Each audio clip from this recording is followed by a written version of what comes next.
हरिओम। त्रयोविंशत्यधिकशततमोऽध्यायः।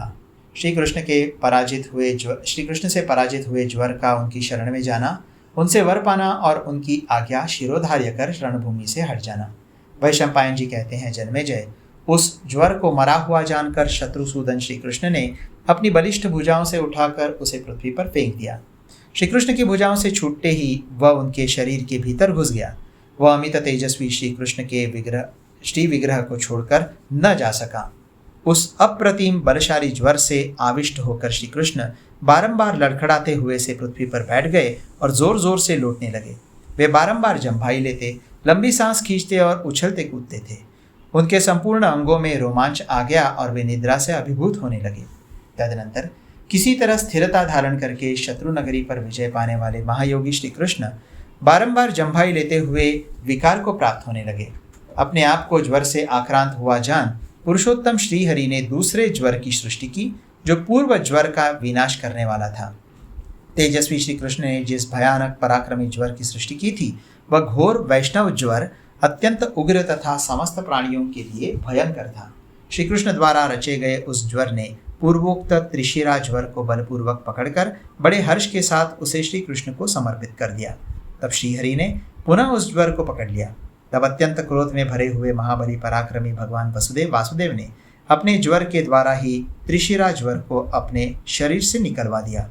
तत्पश्चात वे उसे पृथ्वी पर घुमाकर उसे 100 टुकड़े कर देने को उद्यत हो गए। तब वहां उस ज्वर ने यह पुकार की, प्रभु आप मेरी रक्षा करें। अमित तेजस्वी श्री कृष्ण के द्वारा उस ज्वर के घुमाए जाते समय आकाश से शरीर रहित वाणी ने इस प्रकार कहा, कृष्ण कृष्ण महाबाहो, यदुकुल का आनंद बढ़ाने वाले निष्पाप श्री कृष्ण, आप इस ज्वर का वध न कीजिए, यह आपके द्वारा रक्षणीय है। आकाशवाणी के ऐसा कहने पर भूत भविष्य और वर्तमान जगत के परम गुरु साक्षात श्री हरि ने उससे छोड़ दिया। उनके हाथ से इस प्रकार मुक्त होकर वो ज्वर श्री कृष्ण के दोनों चरणों में मस्तक रखकर उन्हीं की शरण में गया और उन भगवान ऋषिकेश से इस प्रकार बोला, गोविंद यदुनंदन, मेरा निवेदन सुनिए। देव महाबाहो, मेरा जो मनोरथ है उसे पूर्ण कीजिए। तात देवेश्वर, संसार में मैं एक ज्वर हूं, अब मेरे सिवा दूसरा कोई ज्वर न हो। आपकी कृपा से मैं इस वर को मांगता हूं। श्री भगवान ने कहा, ज्वर तुम्हारा भला हो, तुम जैसा चाहते हो वैसा ही होगा। मेरे लिए सभी वरार्थियों को वर देना उचित है। तुम तो वरार्थी होकर मेरी शरण में आए हो, अतः तुम विशेष कृपा के पात्र हो। तुम पहले की ही भांति संसार में एक ही ज्वर के रूप में रहो। मैंने जो इस ज्वर की सृष्टि की है, ये फिर मुझ में ही लीन हो जाए। श्री वैशंपायन जी कहते हैं, जन्मेजय, उस ज्वर के प्रति ऐसी बात कहकर प्रहार करने वालों में श्रेष्ठ महायशस्वी श्री कृष्ण पुनः इस प्रकार बोले। वासुदेव ने कहा, ज्वर मेरा संदेश सुनो, जिसके अनुसार तुम चराचर जगत में सभी जाति के प्राणियों के भीतर बेखटके विचरण करोगे।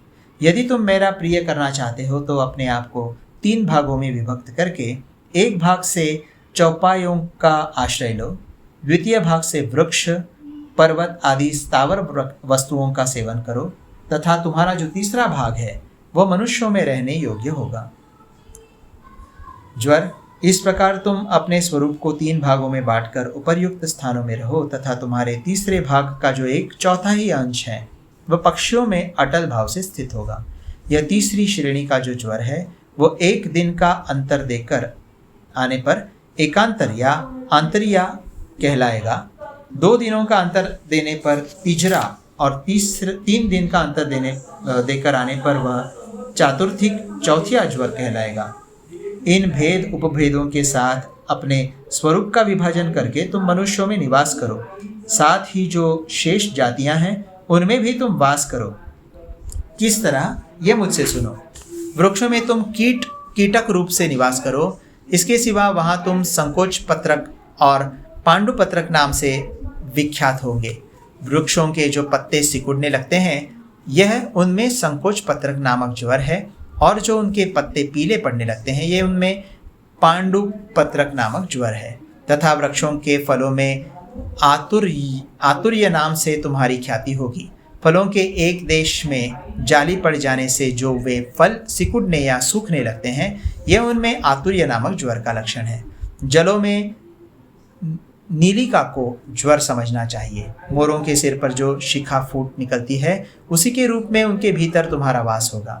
तुम कमलनी आदि पर हिम मतलब पाला, पृथ्वी में ऊषर तथा पर्वतों पर गेरू होकर मेरी कृपा से वहां निवास करोगे। गौवों में अपस्मारक मतलब कंपन और खोरक मतलब खुर रोग होकर रहोगे। इस प्रकार तुम पृथ्वी पर बहुत से रूपों में प्रकट होगे। तुम अपने दृष्टिपात और स्पर्श से भी प्राणियों का वध कर डालोगे। देवता और मनुष्यों के सिवा दूसरा कोई तुम्हारा वेग नहीं सह सकेगा। वैशंपायन जी कहते हैं, जन्मेजय, श्री कृष्ण की यह बात सुनकर ज्वर का मन प्रसन्न हो गया। उसने हाथ जोड़कर प्रणाम करके कुछ बात कही। ज्वर बोला, पुरुष प्रवर माधव, आपने सभी जाति के प्राणियों पर मेरी प्रभुता प्रस्थापित करके मुझे धन्य कर दिया। महाबाहु गोविंद, अब मैं पुनः आपकी आज्ञा का पालन करना चाहता हूँ, अतः आज्ञा दीजिए, मैं आपकी क्या सेवा करूं? देव, असुर कुल नाशक और त्रिपुर संहारक भगवान हर ने मेरी सृष्टि की है। आज युद्ध के मुहाने पर आपने मुझे पराजित कर दिया, अतः आप मेरे प्रभु हैं और मैं आपका किंकर हूँ। चक्रधारी श्री कृष्ण, आपने जो मेरा प्रिय किया, इससे मैं धन्य हो गया, आपके अनुग्रह का पात्र बन गया। अब आज्ञा दीजिए, मैं आपका कौन सा प्रिय कार्य संपन्न करूं? वैशंपायन जी कहते हैं, राजन, ज्वर का यह वचन सुनकर वसुदेवनंदन श्री कृष्ण ने कहा, ज्वर, मैं क्या चाहता हूँ ये सुनो। मैं निश्चित रूप से तुमसे जो कुछ कहता हूँ उस पर ध्यान दो। श्री भगवान बोले, ज्वर, इस महासमर में केवल बाहुबल ही हमारा तुम्हारा अस्त्र रहा है। जो मुझे प्रणाम करके एक चित्त होकर हम दोनों के इस पराक्रम का पाठ करे, वो मनुष्य अवश्य ज्वर रहित हो जाए। जिसके 3 पैर हैं, भस्म ही आयुध है, 3 सिर है और 9 नेत्र है, वो समस्त रोगों का अधिपति ज्वर प्रसन्न होकर मुझे सुख प्रदान करे। जगत के आदि और अंत जिनके हाथों में है, जो ज्ञानी पुराण पुरुष सूक्ष्म स्वरूप परम महान और सबके अनुशासक हैं, वे अनिरुद्ध, प्रद्युम्न, संकर्षण और भगवान वासुदेव संपूर्ण ज्वरों का नाश करें। इस प्रकार प्रार्थना करने वालों का ज्वर दूर हो जाए। वैशंपायन जी कहते हैं, राजन, साक्षात महात्मा श्री कृष्ण के ऐसा कहने पर ज्वर ने उन यदुश्रेष्ठ से कहा, यह ऐसा ही होगा। श्री कृष्ण से वर पाकर और उनकी शर्त को स्वीकार करके ज्वर को बड़ा हर्ष हुआ। वो मस्तक झुकाकर श्री कृष्ण को प्रणाम करने के अनंतर उस रण क्षेत्र से दूर चला गया। इस प्रकार श्री महाभारत के खिलभाग हरिवंश के अंतर्गत विष्णु पर्व में ज्वर और श्री कृष्ण का संवाद विषयक 123वां अध्याय पूरा हुआ।